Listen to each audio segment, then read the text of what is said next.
Happy Monday, everybody. Welcome back to our Mental Health Mondays.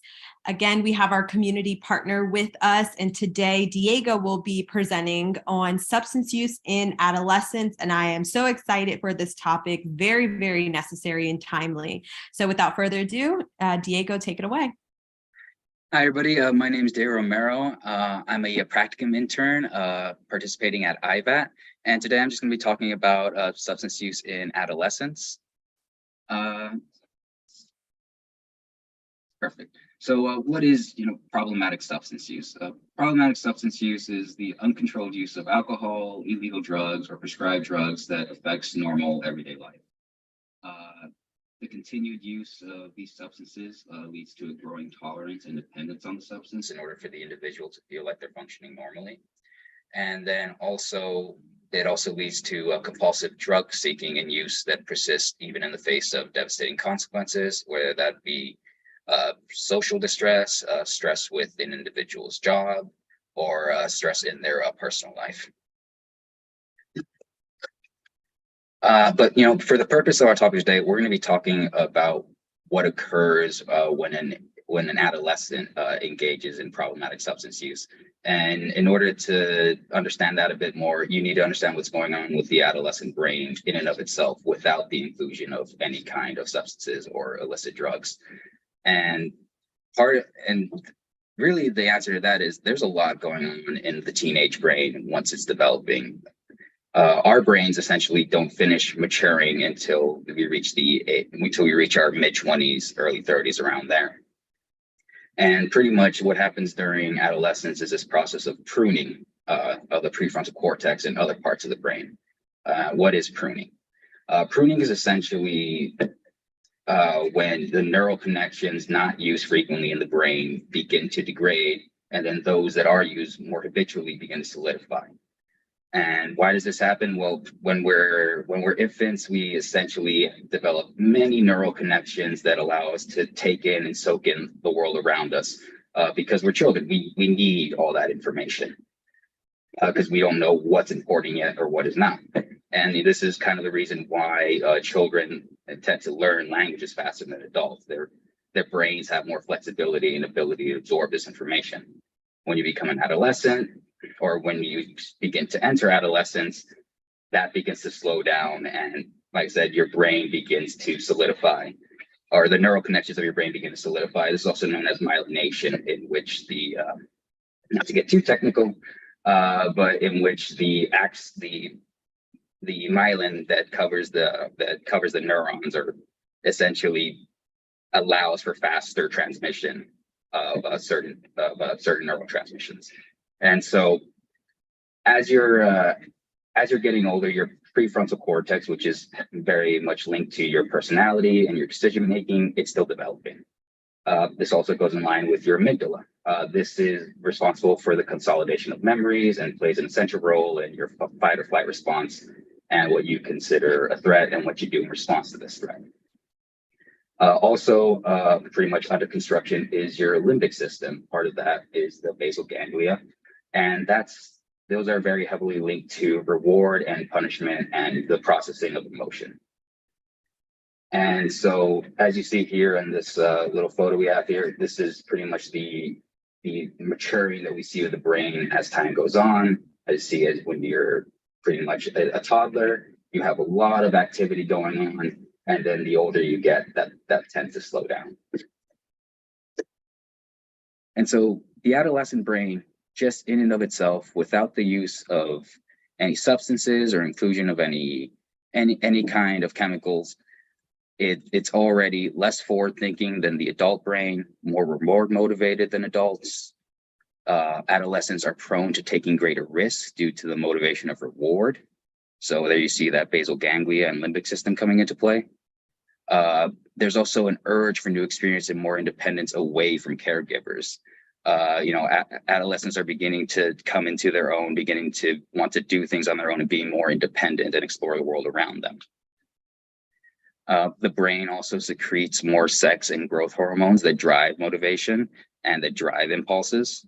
And this leads to poor impulse control. And also teens are become more socially cognizant. We see that they begin to put a lot more weight on what their peers think about them, how their peers view them, how they believe they're viewed by others. And so this also comes into play as well, heavily with adolescents. And so that's just the brain, an adolescent brain without problematic substance use. Some of the things that can lead to problematic substance use are the following. Family history of substance abuse puts that individual at greater risk of using due to genetic predisposition. We have seen this as a trend, especially with alcoholics. You do see that there does tend to be a generational history of alcoholism. Also, encouragement from caregivers or family members that reinforce its acceptability and minimize the risk. This could be, a family that engages in drinking frequently and therefore minimizes the risk and normalizes drinking to the adolescent. Or it could also be a family that engages in just habitual smoking of marijuana. This is something that's also we've seen in where parents will consume marijuana or gummies in front of the child, and therefore a lot like cigarettes as well, the child believes it's normal, it's acceptable, that there isn't a lot of risk because mom and dad are doing it. Another factor leading to problematic substance use is lack of parental supervision or involvement. Children with a lot of unstructured time, or that spend a lot of time unstructured and unsupervised, will begin to explore, and part of that is running into situations that they are not familiar with, that they don't know how to react with, and that they also don't have guidance for. And so lack of parental supervision or involvement is also one of the risk factors that we see leading to problematic substance use. Also, a recent trend that we've seen is a media that idealizes and or minimizes the risk of use. This is something you see in a lot of music videos, messages that you see in social media posts, from celebrities or music artists, and then also recently, also in TikTok, I personally have seen a lot of sensationalization around fentanyl in TikTok, and that is worrisome because it again normalizes and minimizes the risk to the youth, and that's one of the education about the substance, or education about the consequences, is really important to prevention as well. Other risk factors are family rejection of an individual's identity or sexuality. This kind of rejection from the family can lead to people feeling very lost, alone, and feeling the need to escape, and feeling the need to do something to make themselves feel good. And so this is something that we also see with use. And also associating with peer groups that engage in substance use. Again, all this does is normalize it. And then if you do it, and a lot with adolescents, peer groups are very important part of their psyche and their own perception of themselves. And so if you have peer groups that encourage it and are accepting of it and are approving of it when the youth engages in it, then they are more likely to continue engaging in use. Low self-esteem and feelings of social rejection and isolation. Again, this could drive use by the desire to escape these feelings of social rejection or isolation, or drive use by encouraging the individual to use so that they can feel like they're fitting in or doing what everyone else is doing. Traumatic events are also a risk factor for use. Traumatic events such as childhood sexual abuse, childhood neglect, emotional neglect. All of these can very much lead a person to use as well. And then also mental health issues such as depression, anxiety, or ADHD. They again have an individual predisposed and more likely to use just based on the effects that these mental health issues have on an individual's reasoning. And so we find individuals that have these mental health issues are more likely to use than others that do not. And then here are just some risk factors about certain substances. I go over 4 that we see the most in adolescents engaging in. That among them is marijuana, Use of this can lead to impairment to memory, issues with learning, problem solving, and focusing their attention. Marijuana has also been linked to higher risk of developing schizophrenic traits such as hallucinations or paranoia later in life. So if you already have a predisposition for schizophrenia, using marijuana will increase the risk that that these symptoms appear for you later in life, and also higher risk of depression and risk of suicide. Another substance that we see used a lot are vapes, whether they be nicotine or marijuana vapes. One study said that 7.6% of teens surveyed reported having used vapes, and not only is the use of vape harmful because of just the regular nicotine products that are in them, which come a lot with the same dangers that smoking does, but it also increases the risk of marijuana or using marijuana or other inhalants in the future.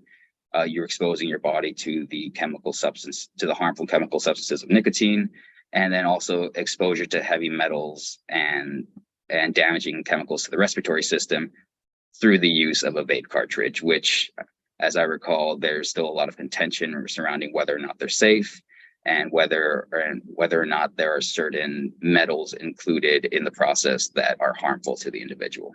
So when it comes to vapes, we still don't know enough about their harm, but we do know that they are harmful. Another, let me just move this here out of the way. There we go. Something else that has sort of recently taken the country by storm in recent years is the opioid epidemic. And, this has also affected youth as well. The risk of opioids are risk of damage to death due to respiratory damage, a higher risk of overdose and death. It's also a highly addictive substance. And in past years, the one iteration of opioid being fentanyl is seen as 50 times stronger than heroin. And with its sort of induction into the mainstream, CDC has noted a 109% increase in overdose death among adolescents just in 2021 alone. And that is a massive spike based off fentanyl alone. Alcohol as well. This is the substance that we see most often used by adolescents. It's the most accessible to them, the most normalized by families and just society in general. And the risk factors from alcohol are damage to the liver due to long-term and frequent use. This is where you have liver failure or cirrhosis occurring, increased risk of developing cancer and heart disease, damage to the brain and decreased memory function and greater risk of dementia, and also withdrawal from alcohol can be fatal in extreme cases. And so what are some of the warning signs to look for when you suspect that a teenager or adolescent is using? Well, some of the things to look for is lower academic performance and attendance. If there's problematic use, you will see their performance and their general inclusion at school begin to decrease. Sudden or extreme change in peer groups. This is birds of a feather flock together in a sense. And so if you notice your youth suddenly hanging out with people that you're getting the sense are engaging in problematic use, then you should certainly be cognizant of that. Changing in eating and sleeping habits. This is also something we observe. Children eating later or not having an appetite when they normally would. And also sleeping in or bouts of insomnia are also things to be cognizant for. Consistent requests for money. Kids that are on allowance that continually ask for more, even after just getting some, that should raise a bit of a red flag as to where is this money going? Why do they need it so much or so frequently? Changes in physical appearance or hygiene, you will see this begin to drop off. Either you'll see clothing with sort of pro-social problematic use messages, or like with weed signs or stuff like that, or you'll also just see them begin to stop showering, begin to stop brushing their teeth, begin to just start wearing whatever's comfortable or around the house instead of, being the socially conscious teens that a lot of them generally are. And so just any sudden change in physical appearance or hygiene can be indicative of substance use, or as well depression or anxiety. So it's definitely something to be aware of. Engaging in risky or suspicious behavior, having behavioral problems. So if you find that your youth is a lot more secretive with you, if you find that they're taking off at night and not coming back, or not reporting in or checking in, or having a lot of conduct issues at school, this could be indicative of a substance use issue. Also, isolating themselves from friends or family. This is also something that you see, in which they will begin to draw away from people that don't use, because for a number of reasons, they could feel shame, they could feel not understood, they could feel as if their time is better suited spending time with people that do use. And so if you begin to see your teen regress, that's something that you should raise a red flag for you as well. Also, evidence of drug paraphernalia. If you see unlabeled prescription cartridges or lighters in your child's room when they didn't have any before, rolling papers, anything like that could be indicative of signs of use. And also forgetfulness and memory loss. This one's a bit trickier because teens in themselves are already kind of forgetful and just sort of running around all over the place. But if you see that they begin to falter on things that they usually don't falter on, such as exercise routine, or showing up at certain times, or forgetting to do certain chores when they're usually pretty consistent with them, you should also just sort of make a little mental check of that and see if there's anything else that would, indicate worry. And so here are just some points that I want to highlight out to you concerning adolescent use. So over 15% of high school students surveyed by the CDC reported using some form of illicit drug.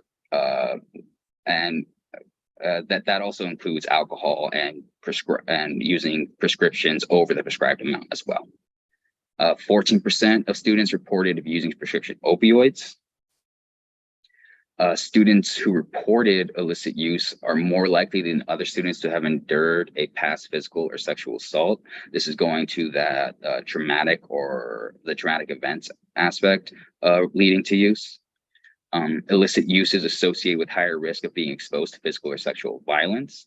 And this is going with the risk that use poses to the individual presently when they are using. And that is, when they are using, they are more predisposed to be in a situation that they are likely to be physical or sexually harmed, based on the fact that they are not engaging in a lot of forward thinking or weighing a lot of the risk that they normally would have, if not but for the use of this substance.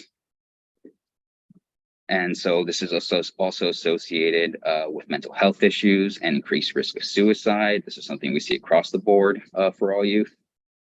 And I think something also to really keep in mind, especially when coming from a treatment aspect, is youth that are engaged in problematic substance use never learn how to emotionally regulate without the use of the substance. Therefore, when you take it away, there's an increased risk of anxiety, depression, or increased risk of an unstable mood.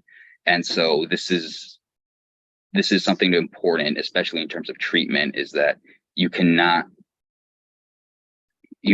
address and show good coping skills until you address the maladaptive coping skills, which in this case would be the problematic substance use. And also something that we went over, but just bears repeating, alcohol is the most frequently abused substance used by teens, followed by cigarettes and marijuana. Teens also become addicted faster at lower doses. So the threshold for them to become addicted is far lower than it is for adults. And this is why adults that start using at an older age have an easier time recovering as compared to youth that started using at a younger age. And this kind of goes back to that wiring of the brain, where as they're developing and if they're using substances, their brain begins to be wired in terms of for that substance and wired in terms of how to get more of it. And also, stress resulting from drug use can delay growth of the hippocampus, which solidifies memories. This is particularly important because our memories very much solidify our expectations and how we view the world. And if this process is disrupted in some way, it can very much disrupt how an individual perceives things, and it also can very much disrupt an individual's personality as well.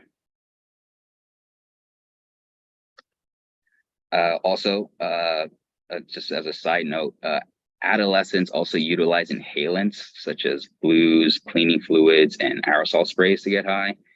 This is kind of akin to sniffing Sharpies, and it's often the first and earliest experience of drugs that you have. And I believe in this same study that I'm referencing here, they found that individuals or that students that participated in inhaling glues, cleaning fluids, Sharpies, and all that were at a higher risk of using later in life. And so here you have a bit of that experimentation and looking for new experiences that we have with adolescents, except this tends to occur more in middle school. Also, something to be cognizant about that a lot of people don't consider are steroids. These are also, it's a drug often used by adolescent males, usually adolescent males that are engaged in some kind of sports activity, but use can cause, kidney impairment and cardiovascular issues as well. And something to consider, this isn't for all males and females, but research and studies have shown that boys are more likely to present with learning or behavioral problems, and girls that are using are more likely to present with depression.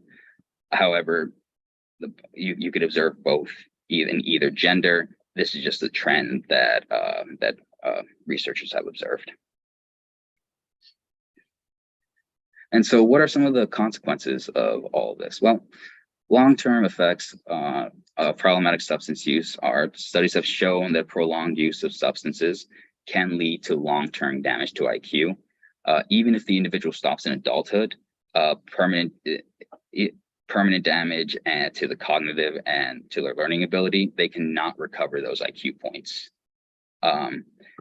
And so another issue is long-term and permanent damage to organs such as liver, kidney, lungs, heart, and brain.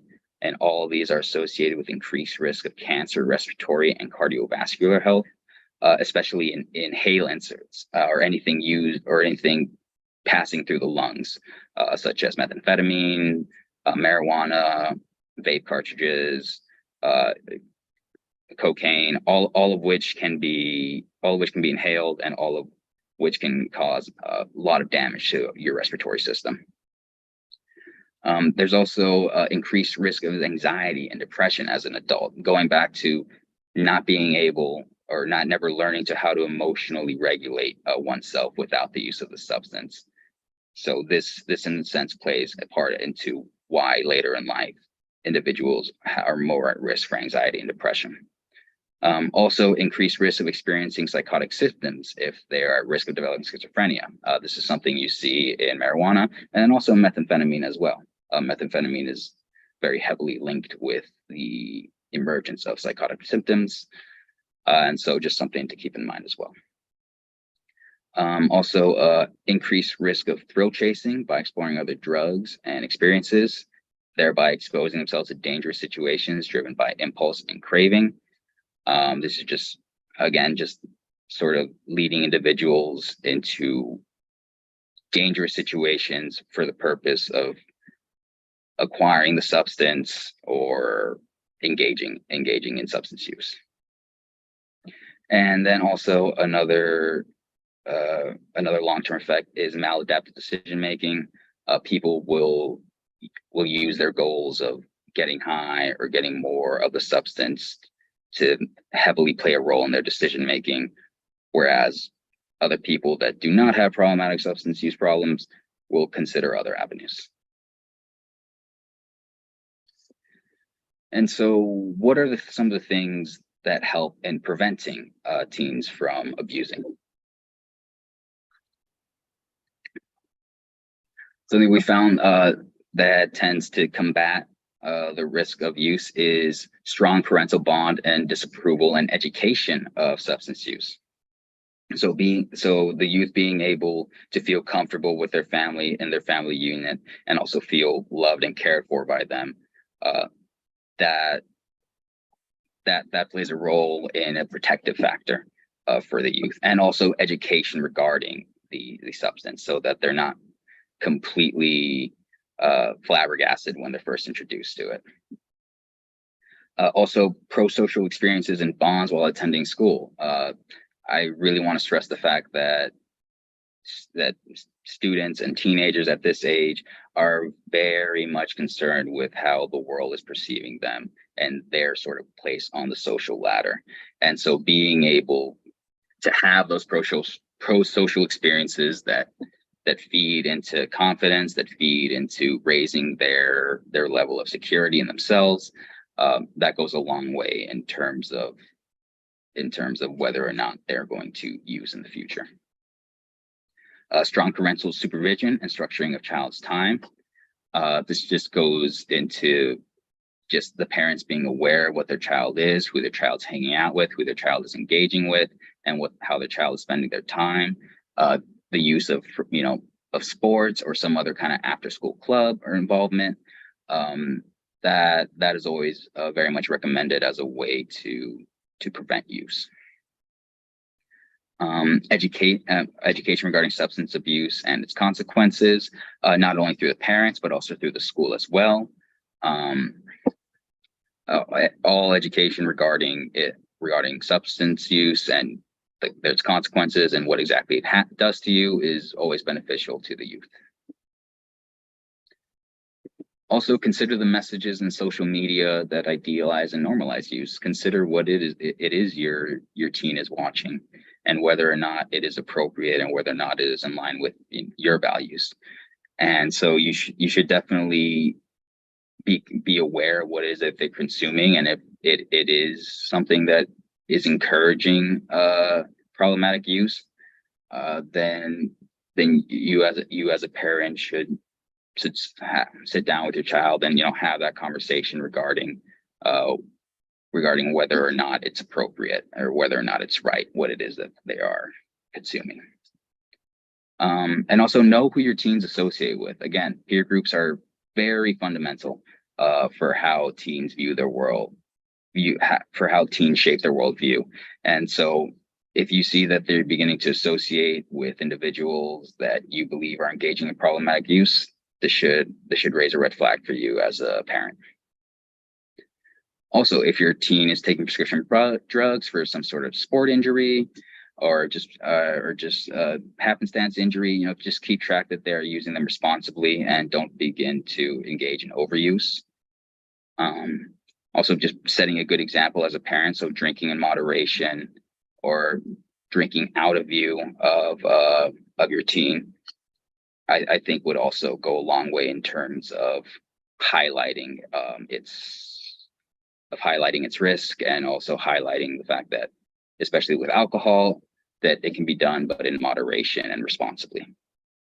And there are also screening tools that are used by medical and school staff. I listed a few of them here that can be utilized to see if a youth is engaging in substance use presently, or has engaged in the past. And so, what are some treatment options? Well, with most treatment options, early intervention always shows a higher rate of recovery and a lower rate of relapse. So the earlier that you're able to address the issue, the better chances the youth has of recovering and resisting relapse. And when it comes to problematic substance use, there is no one size fits all approach. Treatment really must be tailored to the individual, and it should be tailored to address any number of things. It could address an underlying trauma that they may need to deal with that may have been the trigger for their use. It could also address just coping skills and emotional regulation. This is usually best done through DBT, where a lot of skill building occurs. And then they might also have to address the youth's depression or suicidal ideation. This is usually best done through CBT. But again, any method that you feel is working with the youth or works with the youth is appropriate. Another another avenue of treatment would be an inpatient residential stay. This is usually for the purposes of having the youth detox and sober up. And so studies have found that a 3-month stay or more has shown a decreased rate of relapse than shorter stays. Also, going back to that importance of the group and belonging to a group and knowing where it is on a group that you belong. Motivational or group therapy with skill building for when cravings are triggered, and also to provide support as well is something that we have found works well for some youth.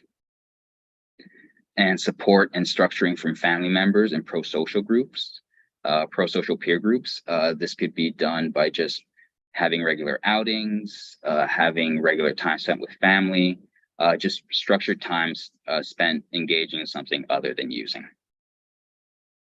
And then also follow-up and drug use testing may also be needed to monitor if has been any relapse. And again, really just want to emphasize the fact that social groups are really essential to youth. And so some parts of how social groups can really help a youth recover is 12-step programs that they have them for Narcotics Anonymous and Alcoholics Anonymous for groups within the youth's age range. And they provide positive social support and structure for the youth. Recovery high schools is also something that I've heard about, where schools are specifically designed for recovery services and pretty much takes the youth away from the environment that they were in, that encourage their use and surrounds them with people that are knowledgeable about problematic substance use and knowledgeable about the treatment and the counseling regarding it. And then it also places them with a lot of other youth that are also on their way to recovery, and so therefore providing them that group that they need to feel more socially ingrained and to help them recover.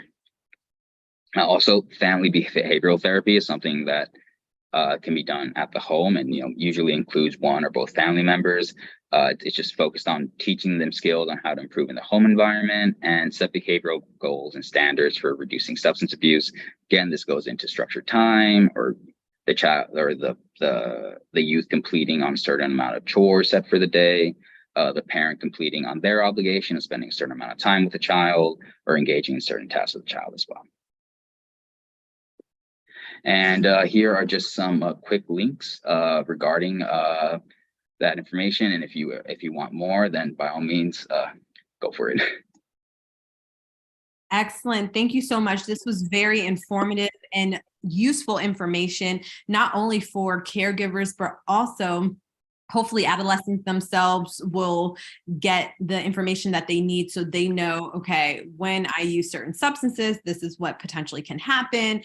And also just making wise decisions, because there's a lot of misinformation and disinformation that goes around about substances, about substance use, and how it affects the brain. So I'm really happy that you touched on how it affects the brain, how the younger that you are when you start using substances, how it has even more adverse effects on the brain. So thank you so much. This was awesome. And I hope that you all learned something, and stay tuned for next month, our Mental Health Monday. As a reminder, Labor Day is the first Monday, so we'll have it on the second Monday, which